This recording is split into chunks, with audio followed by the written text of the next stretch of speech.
प्रातः काल की वेला में जो श्री राधा राधा राधा ऐसा उच्चारण करता है या नाम श्रवण कर, उसके हृदय के सारे विकार नष्ट हो जाते हैं और वो दंपति श्री श्यामा श्याम की दर्शन की योग्यता प्राप्त कर लेता है। जो राधा राधा राधा ऐसा नाम कीर्तन करता शीघ्र ही उसे भगवत साक्षात्कार प्राप्त होता है।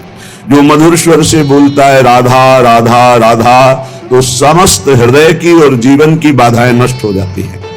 प्रातः काल जो जोर से कीर्तन करता है, नाम रटता है, तो हृदय की और जीवन की सब बाधाएं नष्ट हो जाएंगी। सब साधन का आधार नाम है।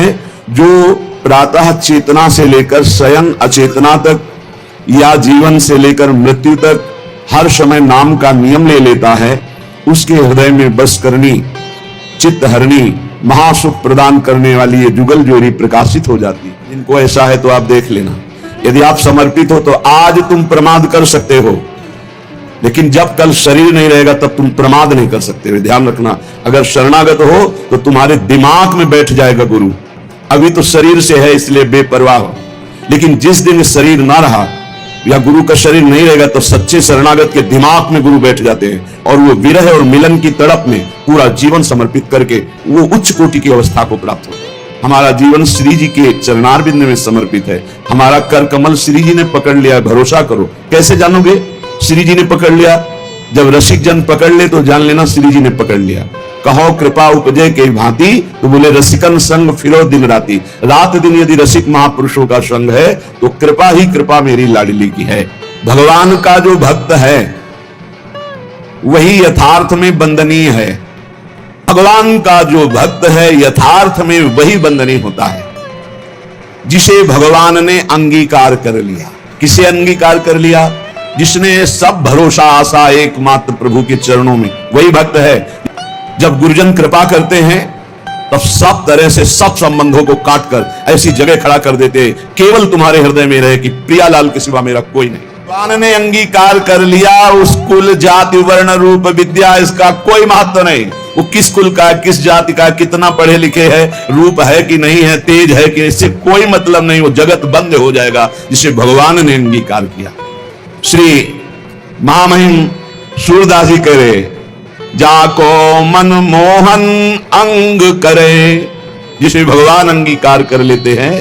ताको केस खसे नहीं सिरते, जो जग बैर परे। विश्वास कीजिए, ताको केस खसे नहीं सिरते, जो जग बैर परे। जाको मन मोहन अंग करे। केस माने बाल। एक भी बाल कोई सर का उखाड़ नहीं सकता है जिसके भगवान रक्षक हो गए, जिसको भगवान ने स्वीकार किया। कयाधु जी ने सुंदर श्रृंगार किया। प्रहलाद जी का 5 वर्ष के बालक हैं, दौड़ कर गए सिंहासन त्रिभुवनपति हिरण्यकश्यप, जिसकी एक ललकार गर्जना में बड़े बड़े देवता हाथ जोड़कर खड़े होते हैं। वही है भगवान का दिव्य पार्षद, कोई और थोड़ी है। जाके साष्टांग दंडोत किया, पिता गोद में उठा लिया, दुलार किया। तुम्हें सबसे ज्यादा पसंद क्या है? हिरण्यकश्यप ने पूछा। प्रहलाद जी को दुलार कर दे, क्या पसंद है? जैसे बच्चों से पूछा जाता है तुम्हें क्या पसंद है, तुम क्या खाओगे, तुम क्या चीज चाहते हो, तो प्रहलाद जी से पूछा तुम्हें क्या पसंद है। तो उनका पिता श्री हरि की नवधा भक्ति प्रिय सुनते ही आग बबूला हो गया। उठाकर प्रहलाद जी को पटक दिया सिंहासन के नीचे और कहा किसने ऐसी बुद्धि हमारे इस बालक की कर दी? प्रहलाद जी ने कहा ऐसी मति सिखाने पढ़ाने से नहीं होती। दैत्यराज, भाषा बदल गई। जिसे पिताश्री कह के प्रणाम किया था, देखा भगवान का विरोधी, तो कहा दैत्यराज, ये किसी के सिखाने पढ़ाने से बुद्धि नहीं होती, ये महापुरुषों के पादरज अभिषेक से ऐसी निष्ठा जागृत होती है। बोले मार डालो इसको, हाथियों से कुचला दो। बड़े बड़े मत वाले हाथी से कुचलाया गया। भाले अस्त्र तलवार इनसे बाल नहीं काट, जल में डुबा दो, बड़ी जहरीली गैस के उसमें बंद कर दो।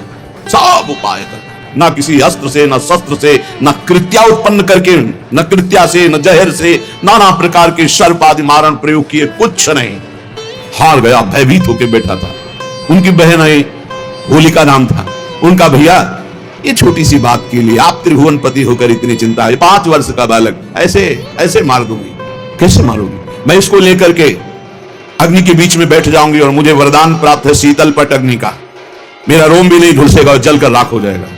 बड़ी प्रसन्नता हिरण्यकश्यप को। अब बहुत ढेर सारी लकड़ी लगाई गई, बीच में जगह बनाई गई।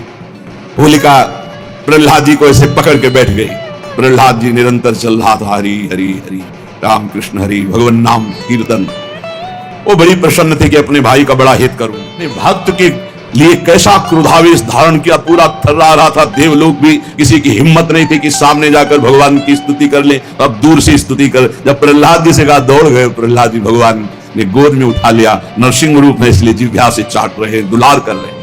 जिसे भगवान अंगीकार करते, कौन उसका बाल भी बांका कर सकता है? पूरा संसार बैरी हो जाए तो एक बाल बांका भी नहीं कर सकता। जो भगवान की शरण में हो गया और भगवान ने जिसे अंगीकार, समस्त समस्याओं के समाधान मेरे आराध्य देव करते और मैं जान नहीं पाता। कहीं कहीं तो अपनी बुद्धि का गर्व हो जाता है कि मैं देखो समस्या का निदान ढूंढ लिया। अरे तेरी बुद्धि में गोविंद बैठकर समस्या का समाधान। अगर अपने को जांच कर देखें तो अपने में ऐसी सामर्थ्य नहीं तो श्री जी की कृपा से होती। अपनी सामर्थ्य है, अपने को बिगाड़ सकते हैं हम। अगर कुछ बन रहा है तो तिहारी कृपा से, जो कुछ हो सब तिहारी कृपा से, बिहारी बिहारी और सब मिथ्याभाषी, जो बोले सो झूठा कि मैंने ये किया मैंने ये किया, आपकी कृपा से होता। और अपराधी शरीर है, अपराध्यात्मनो दंडे, अगर मुझे कोई दंड देता है, पिटाई कर देता है तो मैं आनंद पूर्वक सह लूंगा, क्योंकि शरीर से कोई पाप बना है, उसका मार्जन प्रभु करा रहे हैं। पिटाई हो तो आनंदित होना चाहिए, मेरे किसी पाप का मार्जन हो रहा है। अपराधी शरीर है, न जाने क्या क्या अपराध किए, उसी का दंड मिल रहा है। किसी से अपने को परिचय नहीं बनाना है कि हमें दंड मिले या कोई गाली दे, निंदा करे तो हम अपने परिचय का प्रयोग कर दें, हम अपने किसी बाहरी बल का प्रयोग कर दें। नहीं, नीच अपमानम सुधा, नीच पुरुषों द्वारा किया हुआ अपमान अमृत के समान लगे। किसी की अवज्ञा नहीं करूंगा और किले में रहकर जैसे छुप कर कोई रहता है, ऐसे अपने को छुपा करके वृंदावन में अपनी महिमा को ढक करके सबसे नीचे रहकर सबकी कृपा प्रार्थना चाहूंगा। सबकी कृपा मिले मुझे।